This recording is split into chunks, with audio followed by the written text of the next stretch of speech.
Very special week here in Friendly Town because we have an amazing open mic lineup, but we also have an amazing Friendly Town show. It's going to be really off the wall and strange. We have a couple of out-of-town guests. One who is up from Atlanta, another one who's in from Pittsburgh, and holy shit, I'm so excited about that. But first, please put your hands together for your first open mic comic. You might have seen him on Friday night opening for Ryan Donahue and Mike Leibovitz. That was his first booked gig. And there are going to be many more in the future for Andrew McNicholas.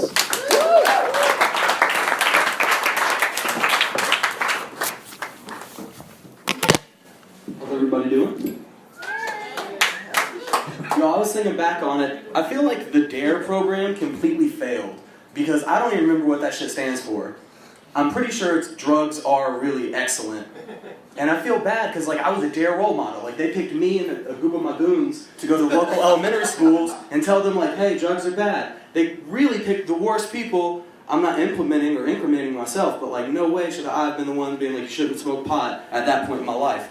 And this one kid, he was great, he actually stumped me. He actually asked, I know drugs are bad because they're illegal. What about cigarettes and alcohol? And I was like, oh shit, that's a good question. I looked to the back to see the cop and he just goes, what? Okay. What? I'm supposed to lie to this kid now, man? Okay, so I was like, well, yeah, they are bad, but, yeah, if you turn 18 or 21, you can use them, I guess, but they have bad health benefits. I don't know what to tell you, kid. The kid goes, well, my brother's in college, and he said cigarettes and alcohol are awesome. I was like, you're damn right. Your brother sounds like a cool-ass dude.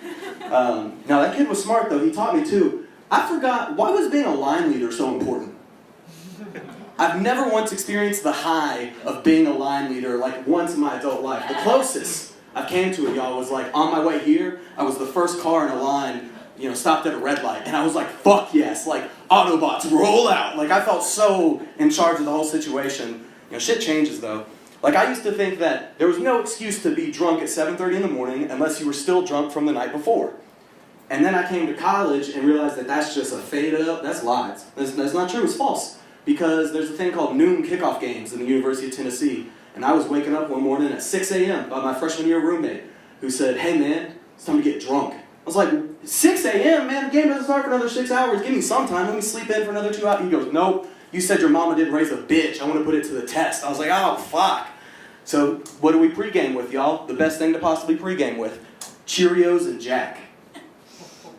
Let this muster. This was not shots of Jack Daniels with Cheerios as chaser. This man poured me a bowl of Cheerios and Jack Daniels.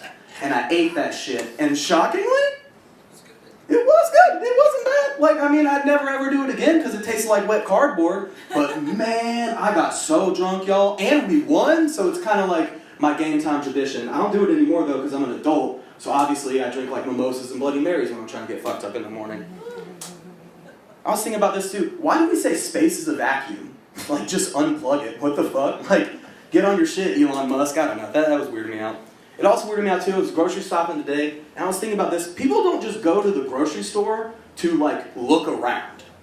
That'd be really fucking weird. You might go to a mall, and oh, maybe buy this when the money comes in, or oh, what a great deal on hats. I should check those out. That'd be weird as hell if someone did that at a grocery store, just oh man, that's a great deal on cheddar. I'll come back next month when I got the money for that. I think that'd be super weird if someone did that.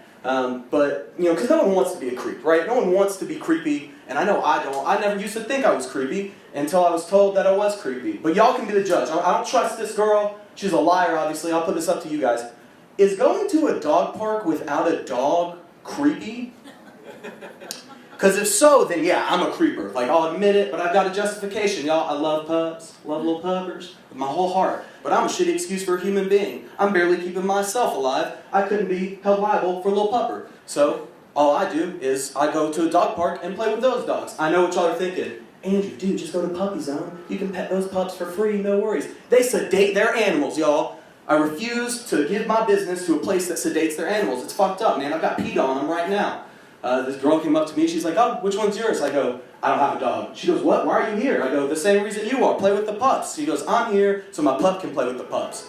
I said, that sounds like a cool-ass pup. Bring him over here. Listen, y'all, if it's not on the wall, it's not a rule. And so sure enough, when I went back this week, there was a rule that said must have dog to get into dog park. and a picture of my face that says, "Don't let this guy in." And I'm out of time. I want to leave y'all with this, though. So I read today for my work that 1 out of 20 people are victims of crimes in America. And I'm no statistician, but that must mean that 19 out of 20 people are criminals. What's crazy about that joke, y'all, is I stole it. So I'm one of the 19. Thank you very much.